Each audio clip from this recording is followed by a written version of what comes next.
Hello friends, आप सबका आज की वीडियो में स्वागत है।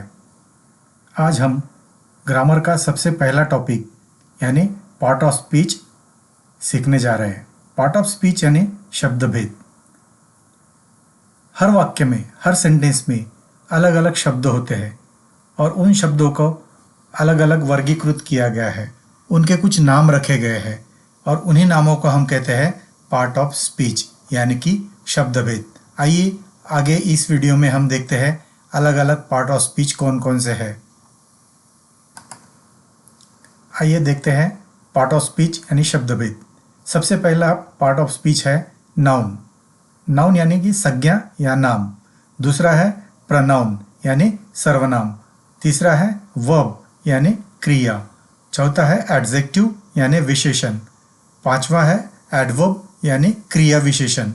छठवां है प्रीपोजिशन या पूर्वसर्ग। सातवां है कंजंक्शन या संयुक्त विभक्ति या संयोजक। आठवां है इंटरजेक्शन, अभिव्यक्ति या विस्मयादि बोधक। तो दोस्तों आइए सबसे पहले है नाउन यानी संज्ञा या नाम।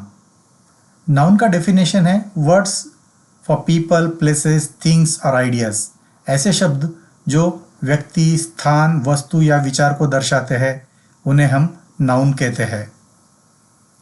एग्जाम्पल देखते हैं डॉग, बुक, सिटी या लव। इसे एक सेंटेंस में भी इस्तेमाल करके देखते हैं। इस सेंटेंस में किस तरीके से उसका इस्तेमाल किया गया है आइए देखते हैं। सेंटेंस है books are a great source of knowledge.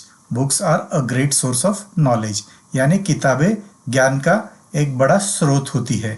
इस वाक्य में बुक्स यानी किताबें, बुक्स यानी किताबें नाउन है। नाउन यानी संज्ञा है या नाम है। आइए प्रोनाउन या सर्वनाम के बारे में जानकारी लेते हैं। प्रोनाउन का डेफिनेशन है words that replace noun to avoid repetition यानी कि ऐसे शब्द जो नामों की पुनरावृत्ति टालने के लिए इस्तेमाल किए जाते हैं। नाम को बार बार उच्चार करने की जगह हम इन नामों का इस्तेमाल करते हैं जिसे हम कहते हैं प्रोनाउंस यानी सर्वनाम। जैसे I, we, you, he, she, it, they. आइए एक एग्जाम्पल में देखते हैं कि सर्वनामों का इस्तेमाल किस तरीके से किया जाता है। सेंटेंस है they are playing football in the ground. They are playing football in the ground यानी वे मैदान में फुटबॉल खेल रहे हैं। इस वाक्य में दे यानी वे प्रोनाउन है यानी सर्वनाम है। अगला पार्ट ऑफ स्पीच है वर्ब। वर्ब यानी क्रिया। डेफिनेशन है वर्ड्स दैट शो एक्शन और ऑकरेंस यानी क्रिया का प्रदर्शन करने वाले शब्द को हम क्रियापद या वर्ब कहते हैं। वर्ब से हमें क्रिया दिखती है, कुछ तो भी काम हो रहा है यह दिखाई देता है। आइए एग्जाम्पल देखते हैं run, eat, sleep, drink, give, take. Example देखते हैं एक सेंटेंस में birds fly high up in the sky. Birds fly high up in the sky यानी पंछी आसमान में ऊंचाई पर उड़ते हैं। पंछी आसमान में ऊंचाई पर उड़ते हैं। इस वाक्य में फ्लाई एक क्रिया दिखाता है। फ्लाई क्या है? वर्ब है यानी उड़ते एक क्रिया है या वर्ब है। आगे देखते हैं एडजेक्टिव यानी विशेषण। डेफिनेशन है एडजेक्टिव की वर्ड्स दैट डिस्क्राइब नाउन और प्रोनाउंस यानी नाम या सर्वनाम के बारे में ज़्यादा विशेषता बताने वाले शब्द को हम सर्वनाम कहते हैं। क्या? ज़्यादा विशेषता बताने के वाले यानी कि नाउन के बारे में ज़्यादा या प्रोनाउन के बारे में ज़्यादा विशेषता बताने वाले शब्दों को हम क्या कहते हैं? सर्वनाम। इसके एग्जाम्पल्स देखते हैं happy, tall, short, beautiful, pretty, red. Example देखते हैं एक सेंटेंस में the red apple looks delicious. The red apple looks delicious यानी लाल सेब स्वादिष्ट लगता है। लाल सेब स्वादिष्ट लगता है। इस वाक्य में रेड विशेषता दिखाता है। किसकी विशेषता दिखाता है? एप्पल की। एप्पल क्या है? ना है नाम है। नाम की विशेषता बताई सर्वनाम ने। एप्पल की विशेषता बताई रेड ने। तो रेड या लाल यह एक एडजेक्टिव है या विशेषण है। हमारा अगला पार्ट ऑफ स्पीच है एडवर्ब यानी क्रिया विशेषण। एडवर्ब यानी क्रिया विशेषण, इसकी डेफिनेशन है words that modify verbs, adjectives और अदर एडवर्ब्स, यानी ऐसे शब्द जो क्रिया के बारे में विशेष जानकारी देते हैं उसे क्रिया विशेषण कहते हैं। जो क्रिया के बारे में या किसी एडजेक्टिव के बारे में या किसी और एडवर्ब के बारे में ज़्यादा जानकारी देते हैं या उनकी विशेषता बताते हैं तो उनको हम एडवर्ब कहते हैं यानी क्रिया विशेषण कहते हैं। आइए कुछ एग्जाम्पल्स देखते हैं। Quickly, slowly, nicely, smartly, happily. Sentence में भी एक एग्जाम्पल देखते हैं। He ran quickly to catch the bus. He ran quickly to catch the bus, यानी वह बस पकड़ने के लिए जल्दी से दौड़ा। वह बस पकड़ने के लिए जल्दी से दौड़ा। इस सेंटेंस में क्विकली यानी जल्दी से यह एडवर्ब दिखाता है या क्रिया विशेषण दिखाता है। तो क्विकली इस शब्द ने रैन इस शब्द के बारे में ज्यादा जानकारी दी। कैसे दौड़ा? क्विकली दौड़ा। कैसे दौड़ा? क्विकली दौड़ा। तो क्विकली यह शब्द एडवर्ब दिखाता है यानी क्रिया विशेषण दिखाता है। हमारा अगला पार्ट ऑफ स्पीच है प्रीपोजिशन यानी पूर्वसर्ग। प्रीपोजिशन यानी पूर्वसर्ग। डेफिनेशन है words showing the relationship between nouns and pronouns and other words, यानी ये प्रीपोजिशंस नाम की या सर्वनाम की पोजीशन दिखाते हैं। क्या दिखाते हैं?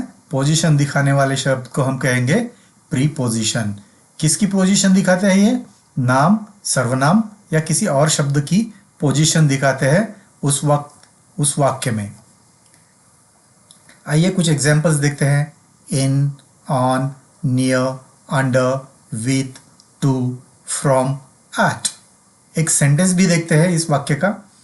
इस वाक्य को देखते हैं, सेंटेंस को देखते हैं। The book is on the table. The book is on the table, यानी किताब मेज पर है। किताब मेज पर है। इस वाक्य में ऑन, ऑन क्या दिखाता है? पोजीशन। किसकी पोजीशन? बुक की पोजीशन। बुक कहाँ रखा है? टेबल पर रखा है। बुक कहाँ रखा है? टेबल पर रखा है। तो ऑन यह पोजीशन दिखाता है किसकी? बुक की, यानी कि पर, मेज पर, ऑन द टेबल। ऑन है प्रीपोजिशन यानी पूर्व सर्ग। अगला पार्ट ऑफ स्पीच है कंजंक्शन।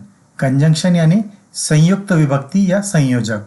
कंजंक्शन के नाम से ही हमें पता चलता है ये किसी का जंक्शन करता होगा या किसी को जोड़ता होगा। डेफिनेशन है words used to connect words, phrases और सेंटेंसेस, यानी कि कंजंक्शन क्या करता है? कुछ वर्ड्स को, किसी नाउन को या फ्रेजेस को या सेंटेंसेस को जोड़ने का काम करता है। एग्जाम्पल है एंड, बट, इफ और बिकॉज। आइए सेंटेंस में देखते हैं। He likes both T and coffee. He likes both T and coffee, या उसे चाय और कॉफी दोनों पसंद है। उसे चाय और कॉफी दोनों पसंद है।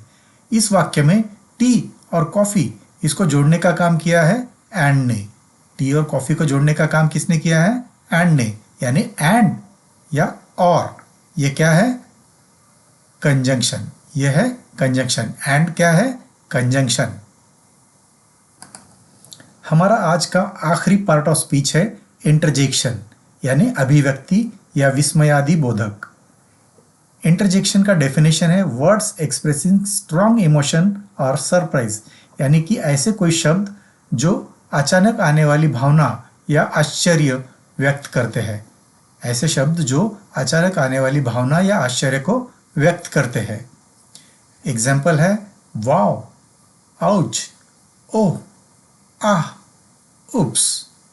सेंटेंस में देखते हैं wow, that was an amazing performance. Wow, that was an amazing performance, यानी वाह वह शानदार प्रस्तुति थी। वाह वह शानदार प्रस्तुति थी। इस वाक्य में वाओ यह एक अभिव्यक्ति है यानी इंटरजेक्शन है। वाओ क्या है? एक इंटरजेक्शन है। दोस्तों, आशा करता हूँ आज का वीडियो आपको पसंद आया हो। अगर आपको आज का वीडियो पसंद आया है तो कृपया लाइक कीजिए, शेयर कीजिए और कमेंट भी कीजिए। साथ ही साथ सब्सक्राइब तो ज़रूर ही कीजिए।